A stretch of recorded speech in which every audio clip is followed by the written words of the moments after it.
Messieurs, dames, bonjour. Bonjour.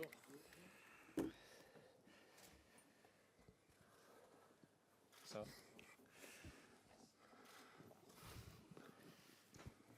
Ok, mais merci pour venir.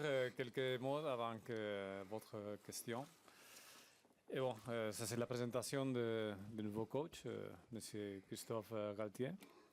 On a eu assez de candidats, de choix, et finalement, il a été le candidat final et notre choix. Et en fait, dès qu'on a démarré quelques entretiens, on a très vite se décidé.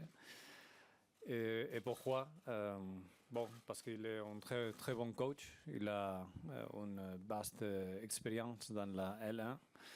Il a de l'autorité. Il a été nommé meilleur coach à la France en 2013, je crois. Il est un gérant de personnes. Il est un vrai leader de vestiaire, de la dynamique de vestiaire. Et pourtant, tous ces atouts sont très bons pour nous pour faire ce choix. On pense aussi que Christophe peut faire un très bon lien entre les passés et les présents, parce qu'on a des fils, des présents et l'avenir. Alors c'est un choix vraiment pour les défis qu'on a à court terme, mais en sachant que Christophe connaît bien la région, connaît bien les valeurs du club, mais aussi avec l'espoir et l'ambition partagée qu'il devient un entraîneur de projet pour l'avenir. Voilà, c'est un contrat d'une saison et demie qu'on vient de signer ce matin. Et bon, sûrement vous direz si ça c'est un changement de la direction, de projet, tout ça. Pas du tout. C'est dans la même direction. On veut toujours parier pour les jeunes talents et les jeux gagnants, spectaculaires, offensifs, pourquoi pas. On a un défi des points, des résultats à court terme. Mais ça doit venir un peu ensemble, non? Peut-être à travers les résultats. Après, il y aura un peu plus de mieux jeu. Ça va être les métiers vraiment de coach, non? C'est toujours une combination, les jeux, les résultats. Mais bon, c'est vrai que les défis à court terme sont importants, mais bon, on est très content de cette décision. En fait, la décision a été très rapide et unanime entre nous. Et voilà, bienvenue Christophe, si tu veux dire quelques mots. Merci Marc. Oui, je suis très heureux d'être ici à Luchel, très heureux d'appartenir à ce club. Les choses ont été très simples pour moi. Sur le premier rendez-vous que j'ai eu avec la direction, il n'y a pas eu un moment où j'ai hésité à venir rejoindre le club, la direction, le projet, même si on est tous conscients, et je suis conscient qu'il y a une mission importante, c'est de vite rétablir la situation au classement, de vite regagner des matchs, pour que l'on puisse après parler de progression dans le futur. Mais les dirigeants ont été très clairs, M. Lopez, Marc et Luis Campos ont été très clairs sur le projet du club, sur ce qu'était le club, sur les difficultés rencontrées aussi par le club. Mais cela ne m'a pas empêché de venir ici avec une grande détermination à réussir la mission qui m'a été proposée. Bonjour Christophe, Hervé Veug, RTL. Bienvenue chez toi, quelque part. Ouais. Qu'est-ce qui t'a poussé à accepter de rentrer, tu l'as évoqué là, quand même dans une belle petite galère? Recrutement impossible, Marc donnera peut-être des précisions, entraîneur emblématique viré, 18e place au classement et un vestiaire mondial, on va dire. Qu'est-ce qui a fait que tout ça est passé au-dessus? À partir du moment où ça commençait à me démanger, après 6 mois de repos voulu, je ressentais le besoin de retravailler et que à partir du moment où on veut retravailler et en cours de saison, vous n'arrivez jamais dans une situation idéale. Quand vous trouvez un poste, on vous propose un poste en cours de saison, c'est que le club est dans une situation délicate, difficile, de crise, et que je savais que j'allais rencontrer. J'avais refusé des propositions, j'ai fait des entretiens, mais j'ai refusé des propositions parce que le projet me paraissait très flou et que l'objectif me paraissait pas réalisable par rapport à ce qu'on me demandait. Et que là, ayant quand même un peu de connaissance de la Ligue 1, ayant suivi pendant 6 mois beaucoup de matchs, donc automatiquement des matchs du LOSC, ayant vu le potentiel de l'équipe, c'est tout cela qui m'a donné envie de venir rejoindre le club, les LOSC. Bien évidemment que j'ai intégré le fait qu'on ne pourra pas recruter. Mais de cet handicap, on va en faire un atout. Ça peut vous surprendre. Ce qui est sûr, c'est que les joueurs qui vont être sous ma direction, ils sont là. Ils ne seront pas appelés à s'inquiéter, savoir si d'autres joueurs vont arriver, puisqu'on est interdit de recrutement. Mon job, mon travail sera de créer un groupe et une équipe avec les joueurs présents aujourd'hui.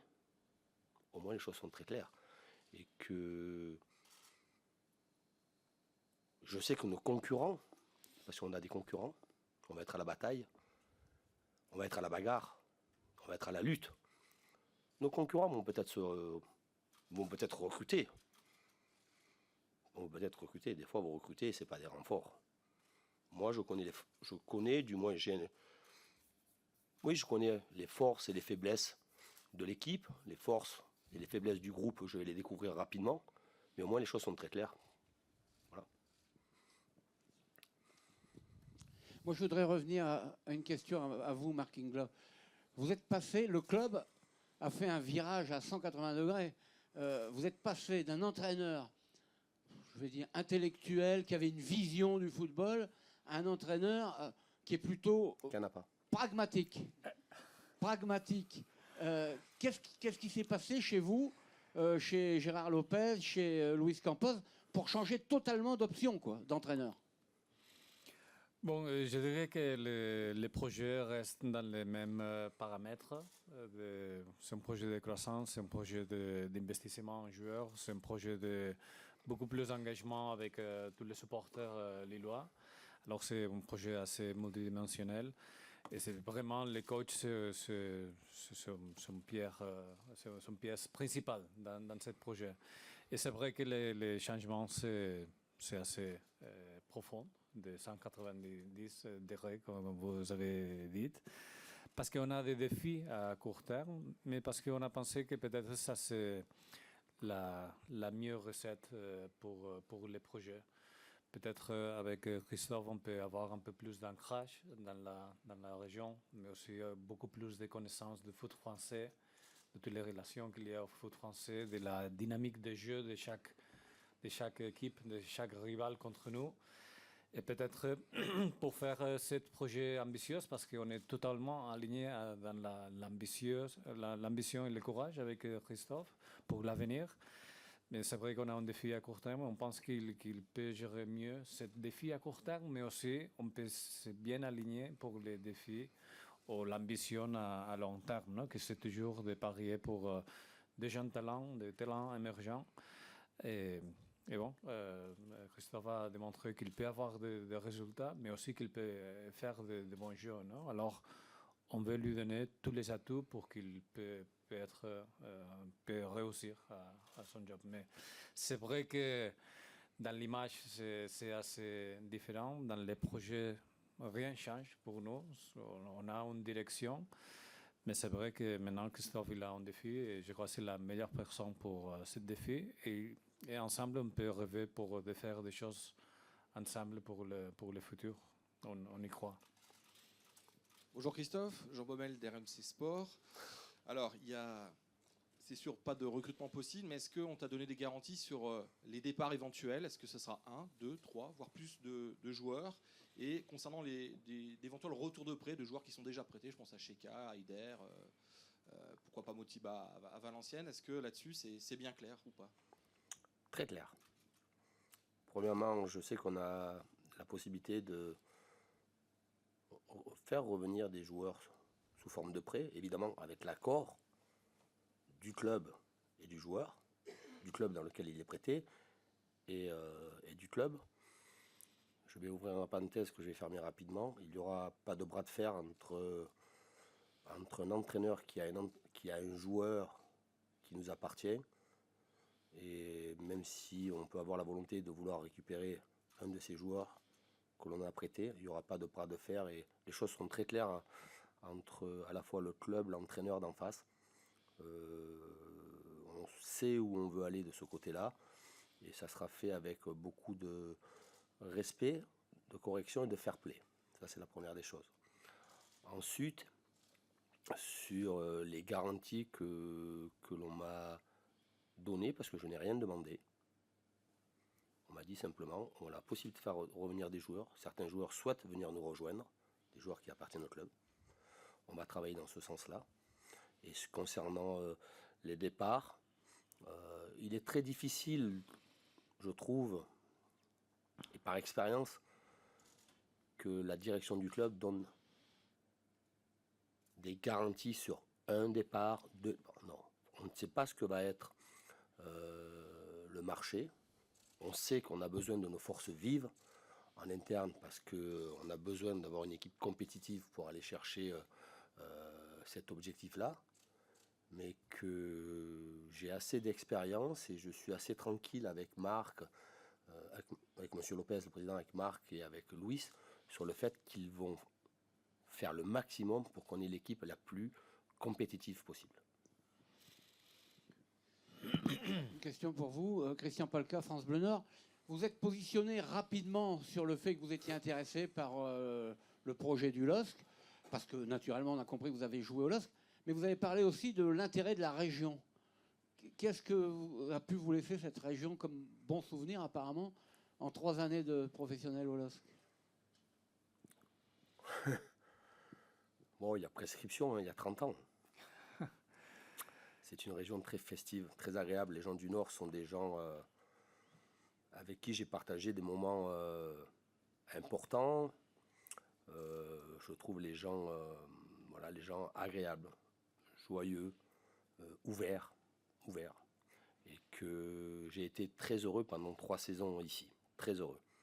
Et un petit clin d'œil à M. Charlie Samois, qui était à l'époque le dirigeant qui m'a reçu. Je lui fais un petit clin d'œil. Il m'avait évidemment dit cette fameuse phrase. On pleure 2 fois quand on est dans le Nord, le jour de l'arrivée et le jour du départ. Et c'est vrai que quand j'arrivais le 26 juin de mon sud, de la plage même, le 26 juin j'arrivais, il faisait très beau dans le sud à Marseille et que je suis arrivé le 26 juin sous la pluie. Évidemment qu'on avait les larmes aux yeux d'avoir laissé un peu la famille, le soleil, le beau temps. Mais 3 ans après, quand je suis parti avec les larmes. Parce que voilà, j'y ai passé 3 belles saisons. 3 belles années avec une qualité de vie exceptionnelle sur les rapports humains. Parce que les rapports humains, chez moi, sont très importants. Et je crois que c'est une qualité essentielle des gens du Nord, c'est qu'ils sont très, très humains, très ouverts. Oui, c'est bienvenu chez les Ch'tis, oui, je sais. Oui, c'est bienvenu chez les Ch'tis, tout à fait. Mais ça, c'est la vie, je ne suis pas venu pour ça. Hein. Je ne suis pas là pour ça, hein, Marc? Bonjour, Mathieu Mémon, RMC BFM. Connaissance. J'ai connaissance. Tu as passé 6 mois à observer la Ligue 1. Comment tu as peut-être progressé? Qu'est-ce qui a changé dans ta vision après 8 années dans le tourbillon d'un club à Saint-Étienne? On ne peut pas dire qu'il y ait beaucoup de choses qui ont changé. Déjà, je me suis reposé. J'avais besoin de ce recul, de ce repos. 8 ans pied au plancher, c'est quelque chose physiquement très dur. physique, sur un plan mental aussi, encore plus quand on a enchaîné des saisons avec des matchs de Coupe d'Europe, donc avec des saisons à plus de 55 matchs, et notamment je pense aux 3 dernières saisons. Voilà, j'avais besoin de cette coupure, j'avais besoin aussi de faire le point par rapport à ma fin de parcours voulue à la Saint-Étienne, une fin de parcours difficile, mais entre parenthèses, le club n'a jamais été en difficulté, quelles que soient les compétitions jouées, quelle que soit la qualité de jeu proposée, qui des fois était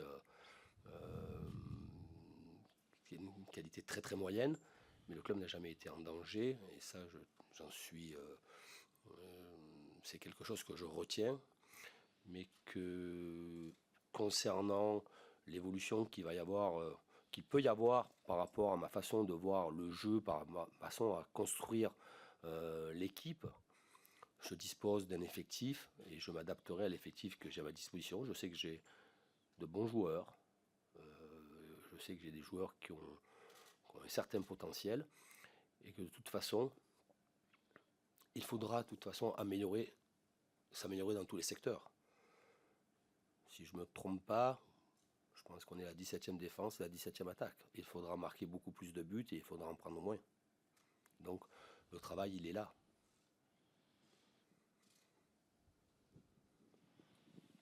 Je vais rebondir sur ta réponse, Christophe. Tu n'as certainement pas regardé du basket, du hockey, du football américain pendant ta période tranquille. Tu as dû regarder beaucoup de matchs, en particulier des matchs du LOSC. Non. Même pas. Après. Alors qu'est-ce qui ne marche pas au LOSC, en dehors qu'il faut marquer plus et prendre moins? Il y a bien d'autres choses que tu as pu remarquer. Déjà, je trouve qu'il y a eu de l'amélioration sur les derniers matchs. Le staff intérimaire, il n'y a rien de péjoratif, le staff intérimaire qui a eu le courage de prendre la relève, a obtenu des résultats. Sont allés gagner à Lyon, ça note un certain état d'esprit. Mais le club, l'équipe rechute trop facilement, rechute trop facilement. Je pense que la défaite à Dijon, c'est une rechute, alors que certains matchs laissaient penser que l'équipe était en train de s'améliorer et qu'il va falloir beaucoup plus de constance dans l'effort, beaucoup plus de constance et de concentration de la part des joueurs. Il va falloir surtout que les joueurs puissent faire les efforts les uns pour les autres, c'est-à-dire faire une équipe. Ils vont devoir évidemment s'appuyer sur leur qualité individuelle, que beaucoup de gens reconnaissent, mais ils vont devoir s'améliorer sur le rôle que d'être un équipier, un partenaire, jouer en équipe. Et je crois que la clé est là. Il va falloir que l'équipe joue en équipe. Et non pas un joueur après un autre joueur, après un autre joueur. Il va falloir qu'on travaille sur la relation entre les lignes, la relation entre les uns et les autres, trouver des associations pour que le LOSC ressemble à une vraie équipe, difficile à manœuvrer, difficile à battre, une équipe qui est aussi ambitieuse. Il va falloir que je trouve avec mon staff, que je trouve avec mes joueurs cette dynamique-là. Christophe, on parlait des différentes difficultés tout à l'heure. Il y a aussi avec les supporters, l'année s'est terminée vraiment dans un contexte très tendu, notamment le match contre Nice. Est-ce que tu as un message à leur faire passer parce que ils ont l'impression qu'entre la 5e place, l'interdiction de recruter par la DNCG, que le club ne va pas où il était prévu d'aller, c'est-à-dire jouer le top 5?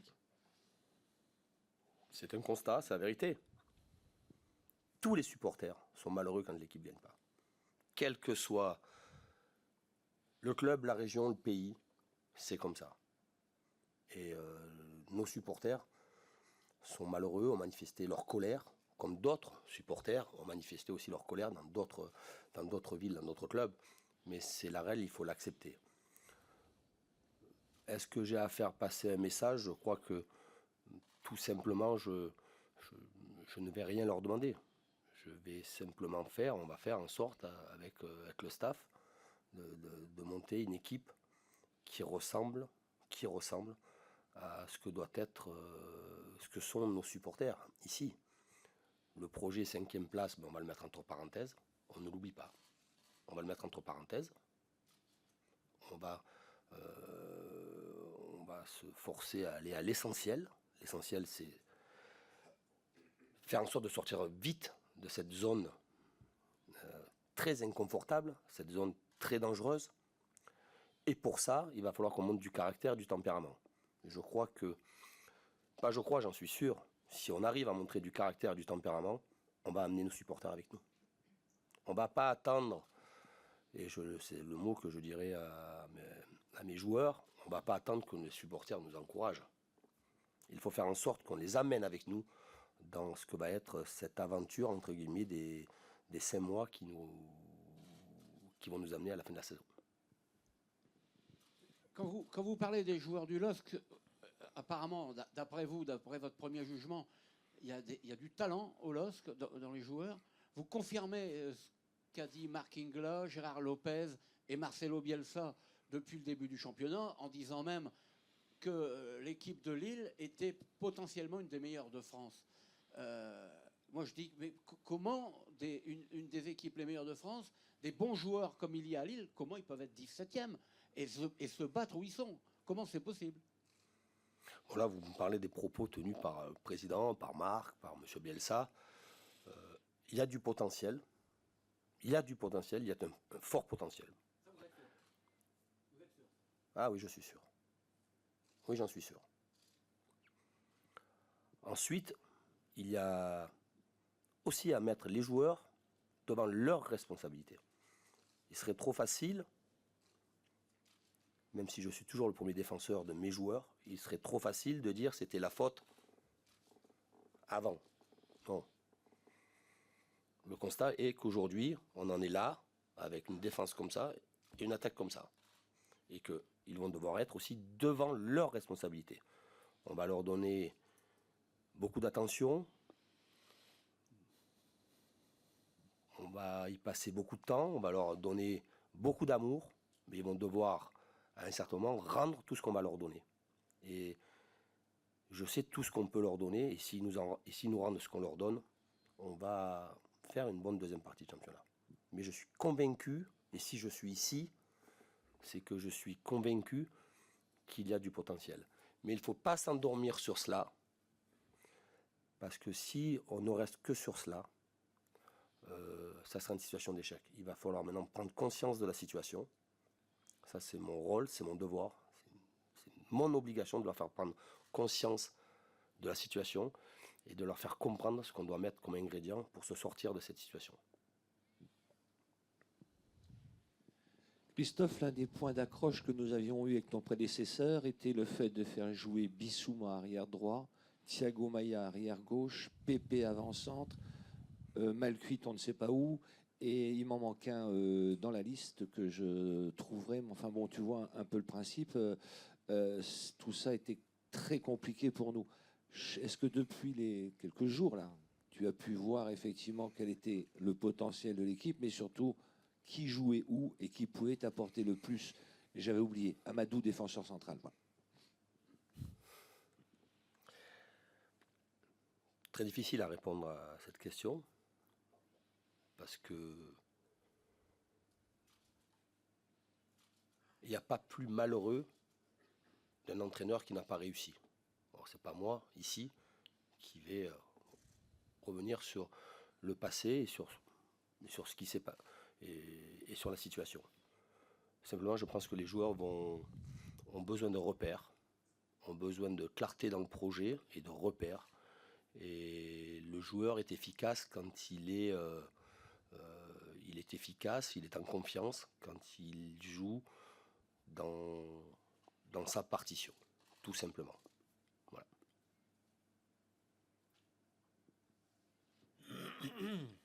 Bonjour, Joël Dominguetti, l'équipe. Est-ce que tu peux nous éclairer sur la constitution de ton staff? Pourquoi Olésiac? et comment ça s'est passé et quelles sont les tâches de chacun d'entre eux, du staff? Vous voyez, lors de mon entretien ou de mon échange avec la direction, j'avais émis le souhait de venir rejoindre si le club retenait, si le club souhaitait que je vienne les rejoindre, de venir avec au moins 2 collaborateurs. Il était prévu que je vienne avec 2 collaborateurs, Thierry Oleksiak, parce que déjà Thierry, c'est quelqu'un en qui j'ai énormément confiance et on se connaît, on se connaît très bien dans le travail puisque ça fait 5 ans maintenant que l'on collabore ensemble. Donc c'est un gain de temps par rapport à cela. Il était prévu qu'une autre personne vienne nous rejoindre, mais pour des raisons personnelles et familiales, ça n'a pas été le cas. Mais j'ai aussi souhaité, et avec en toute transparence ici, on m'avait donné les cartes en main, j'étais libre de faire ce que je souhaitais faire, mais pour ceux qui me connaissent, il y en a dans la salle, j'aime bien aussi travailler avec les gens qui sont au club. J'aime bien les promotions internes, je ne suis pas là pour éliminer des gens, je suis là pour collaborer avec des gens qui sont sous ma direction et qui connaissent à la fois le club, qui connaissent à la fois l'effectif, voilà, et qui vont m'apporter de l'aide. Et ça sera aussi un gain de temps par rapport à la recherche de l'équipe type que je vais devoir trouver. Donc le staff, pour ne pas les nommer, sera composé de Thierry Oleksiak, ancien joueur du LOSC aussi. Vous précisez que son papa, stéphanois, a joué aussi au LOSC. Donc voilà. Thierry Oleksiak, alors Juan Sacramento, c'est Juan, excusez-moi, Juan Sacramento, qui sera aussi un de mes assistants directs sur le terrain. Benoît de Laval, préparateur physique, assisté de Barthélemy, Barthélemy Delecroix, et évidemment Franck Manteau, que je connais aussi depuis pas mal de saisons. Voilà, il était important pour moi d'avoir des gens qui à la fois connaissent le club, et qui méritaient le respect sur ce qu'ils ont fait sur les derniers matchs, parce qu'il fallait le faire. Donc je suis persuadé que les choses se passeront bien, même très bien. Une double question sur cette première journée. Est-ce que tous tes joueurs, notamment les joueurs sud-américains, sont présents, sont tous revenus? Dans quel état sont-ils? Deuxième partie de la question, vous partez en Espagne pour 5 jours, sauf erreur de ma part, lundi. Dans quel but? Quel sera le thème? Et qu'est-ce que vous allez y faire? Vous ne faites pas beaucoup d'erreurs, Joël. C'est vrai, on part lundi. Effectivement. Tout d'abord, sur les joueurs, on a rendez-vous à 15h. Donc, pour l'instant, on n'a pas été informé de retard ou d'absence. J'ose espérer qu'il n'y aura pas d'absence. Des retards, ça peut arriver avec les conditions climatiques, mais tout le monde, d'après les informations que j'ai, tout le monde est opérationnel. On va se retrouver à 15h pour commencer notre première séance à 15h45. On s'entraînera aussi samedi et dimanche, et on partira lundi matin dans la région de Murcia pour un stage qui nous amènera jusqu'à vendredi après-midi, pour après un transfert direct sur Le Mans pour notre 32e de finale de Coupe de France.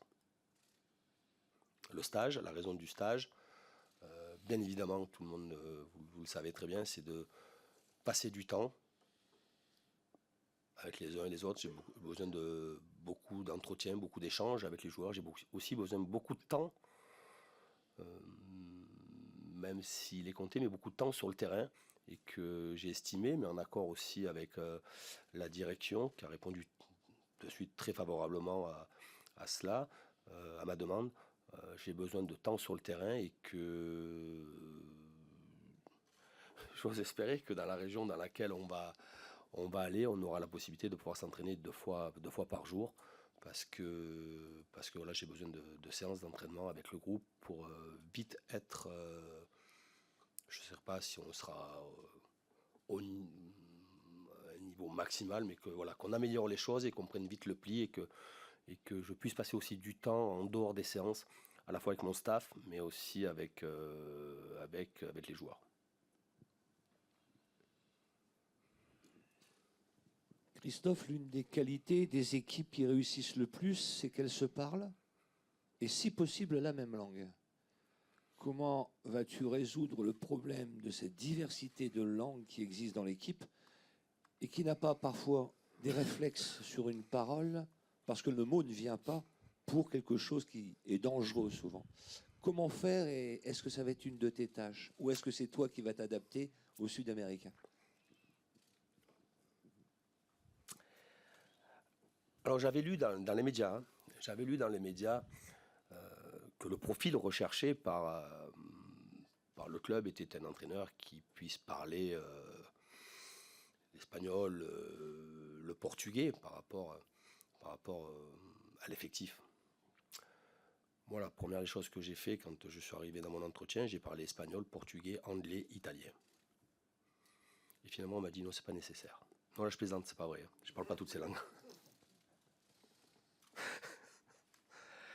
Non, je pense simplement que la présence de Joan Oxy Sacramento, qui va être un relais important, il n'est pas que là pour ça, hein, mais ça va être un relais important dans les entretiens pour être très précis sur les demandes et les attentes des uns et des autres par rapport aux joueurs sud-américains.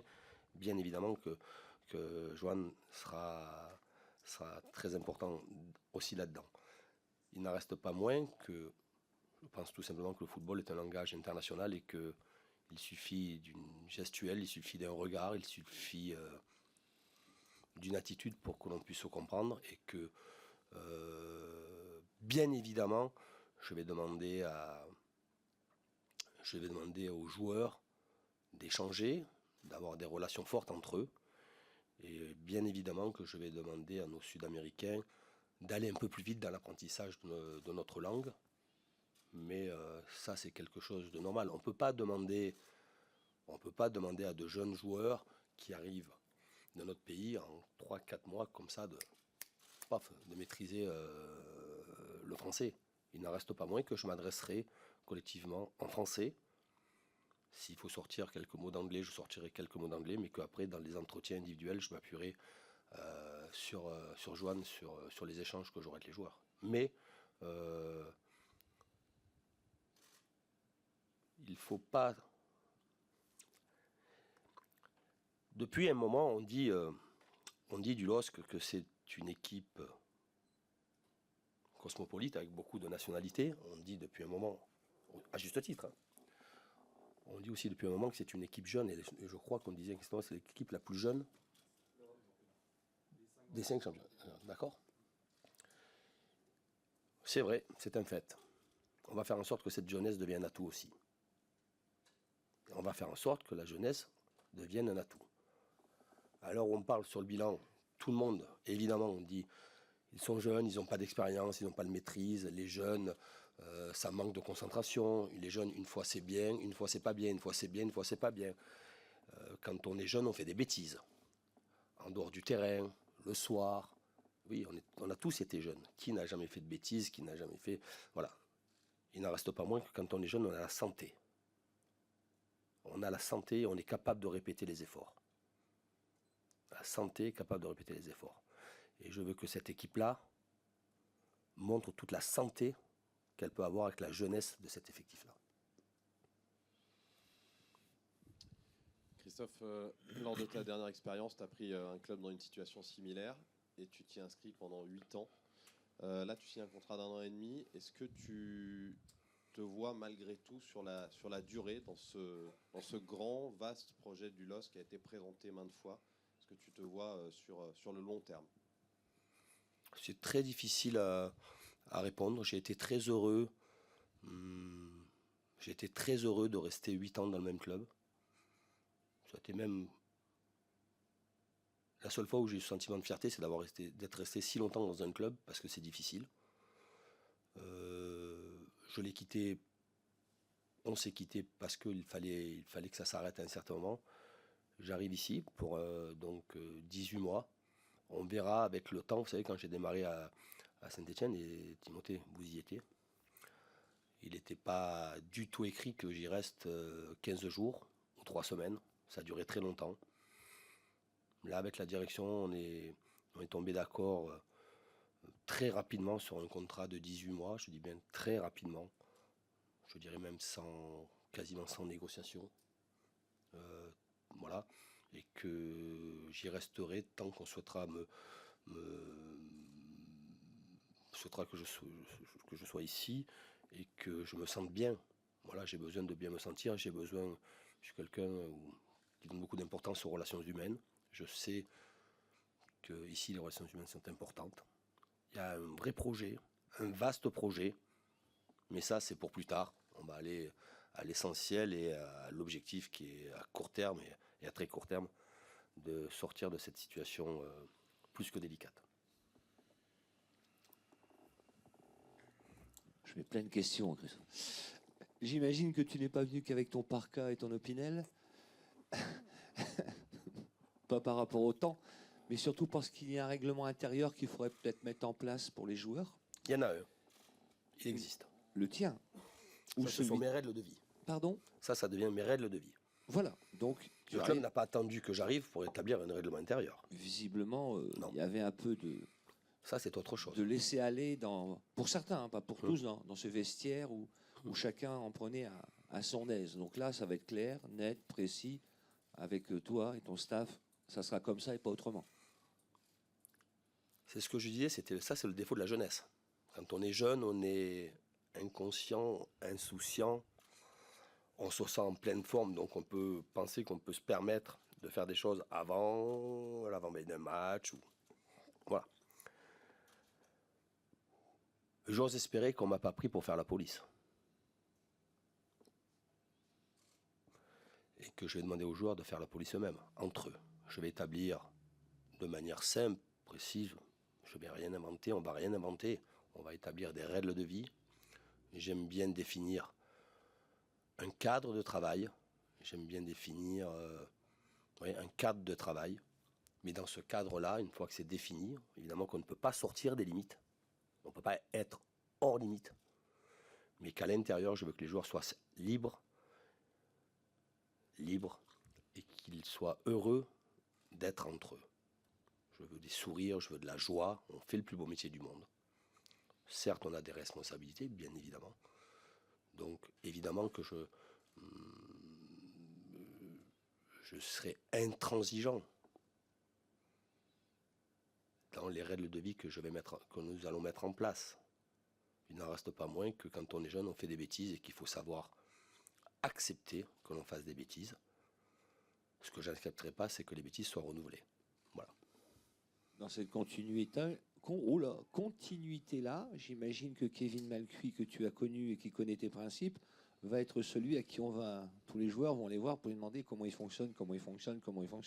C'est un bon bras droit, même si c'est un joueur. C'est un arrière droit déjà, donc il est du bon côté. Après, oui, Kevin sait comment je fonctionne. Je l'ai eu sous ma direction pendant 2 ans. J'avais lu ses déclarations me concernant. Je sais ça a été difficile pour lui la première saison. Il nous a fait une deuxième saison de très très bonne qualité. Ensuite, j'aurai des relais dans l'équipe, mais s'il peut rapidement leur dire ma manière de fonctionner, c'est bien. Mais il va falloir qu'il s'y plie lui aussi. Quand vous dites, j'espère qu'on m'a pas fait venir pour surveiller les joueurs, vous n'êtes pas sans savoir quand même que le LOSC avait investi sur des petites maisons, des bungalows pour avoir les joueurs à portée de main, pour les surveiller justement, et qu'on a appris après que c'était un petit peu le foutoir, quoi. Ça, vous le savez quand même, ça. Tu as compris, Marc? Oui, plus ou moins. Ce dont vous parlez déjà, vous me parlez de ça, je vous réponds très sincèrement. Je n'ai pas eu bruit que c'était le foutoir ici. Voilà. Mais je le répète encore une fois, vous ne pouvez pas avoir un groupe, et dans tous les groupes, il y a quelquefois des joueurs qui peuvent s'égarer, qui peuvent faire des erreurs. On a tous fait des erreurs dans notre vie. Simplement, j'essaie de ne pas les renouveler. Ne pas renouveler. On va mettre en place certains principes et les joueurs vont même pas s'y plier parce que ce sera très simple. Les règles de vie sont très simples. Voilà. Quant à savoir s'ils vont pouvoir s'échapper des bungalows, C'est un axe important de travail pour vous, quand même, cet axe-là, la discipline.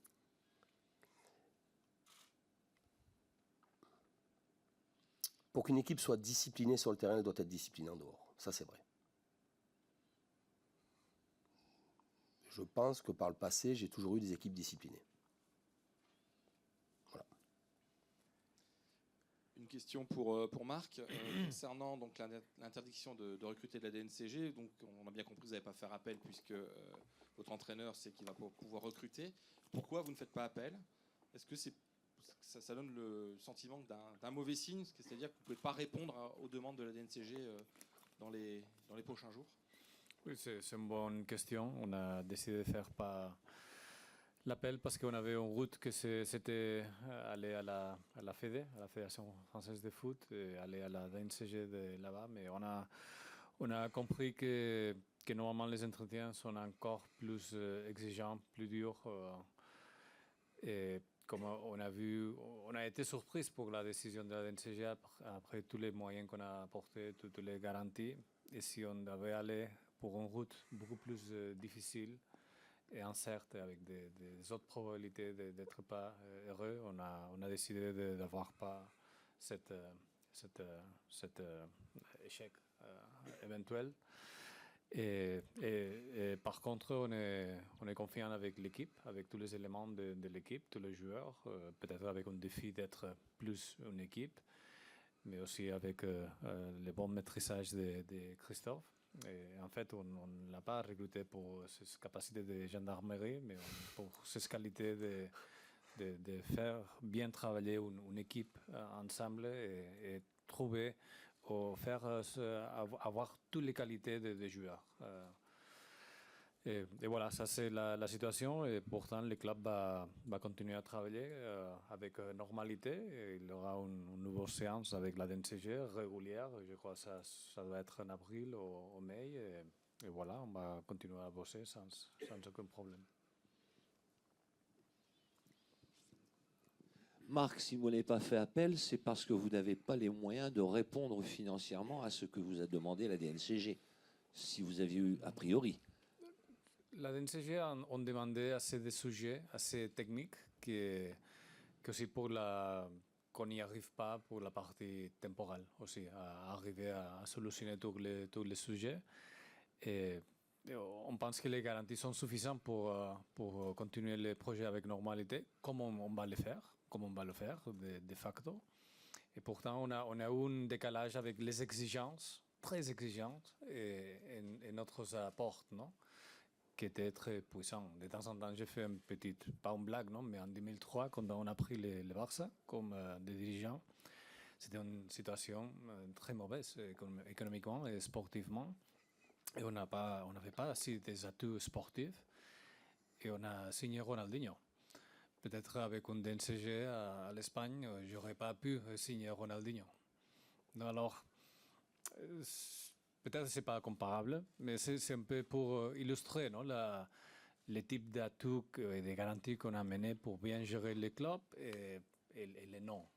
Alors ça a été différents points de vue et on doit suivre les règlements. On ne veut pas un autre échec. Et on doit suivre la direction qu'on a marquée maintenant. On a les joueurs assez sains, on a un nouveau coach avec beaucoup de qualité pour amener les projets avant de terminer cette saison. Et pour poursuivre dans cette question, tous les clubs européens savent que vous avez quelques talents.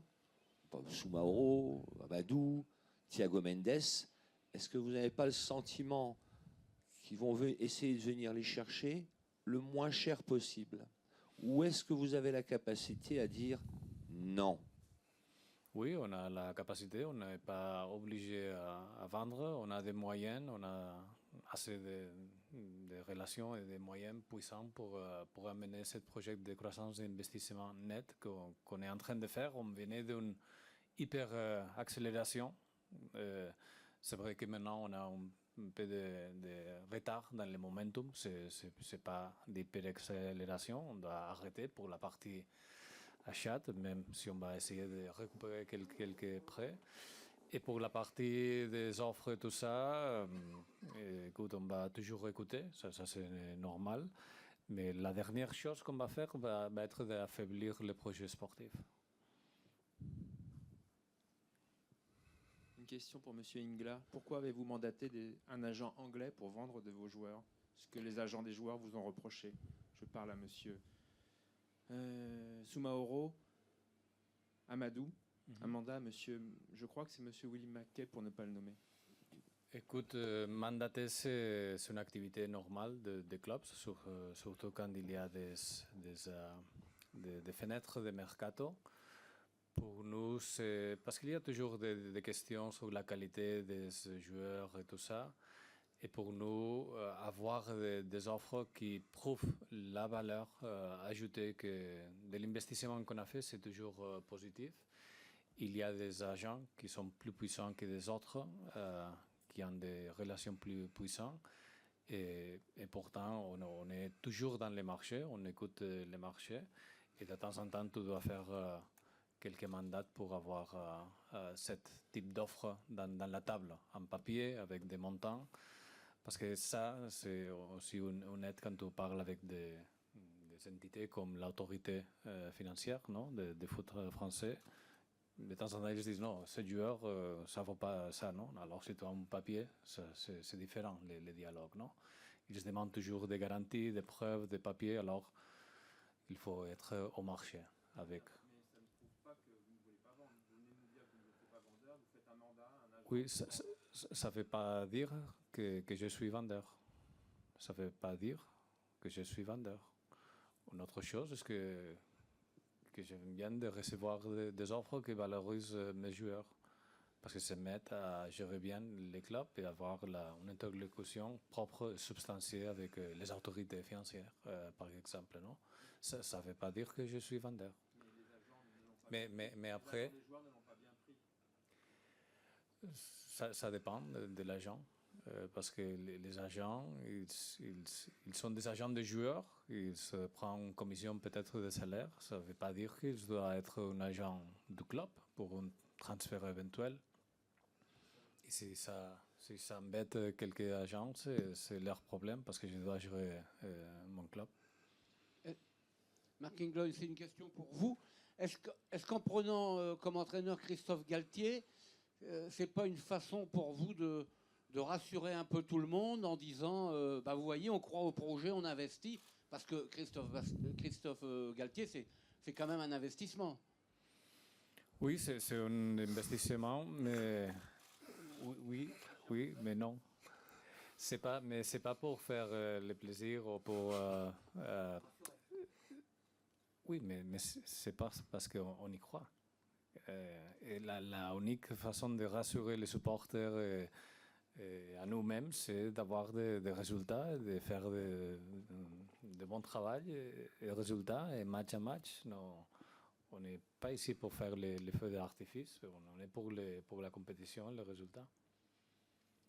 Marc, il y a eu ces investissements dans les bungalows, il y a eu le loft avec les joueurs, donc ça a coûté de l'argent pour casser les contrats, il y a eu des joueurs prêtés, et aujourd'hui vous êtes interdit de recrutement. Est-ce que voilà, vous dites entre vous, les dirigeants, que vous avez fait des erreurs, tout simplement, parce qu'aujourd'hui, vous êtes dans une situation, alors que quelques mois avant, vous aviez tout? Oui, bien sûr, on a fait des erreurs, on a fait aussi de bons paris, mais je crois que le bilan est positif. Et je dis ça parce qu'on a fait un grand investissement, peut-être le troisième de la France dans toute l'année 2017. Et cet investissement va rayonner en quelques moments. Je ne sais pas quand, parce que c'est assez évident, parce qu'on a des propositions pour joueurs, de temps en temps pas sollicités, de temps en temps sollicités, selon la question des joueurs. Christophe, est-ce que toute le temps que tu resteras avec nous, tu regarderas les journalistes dans les yeux? Oui, pourquoi? Référence à Ah. ton prédécesseur. Voilà, Ah, mais, oui. ça va aller. Bon.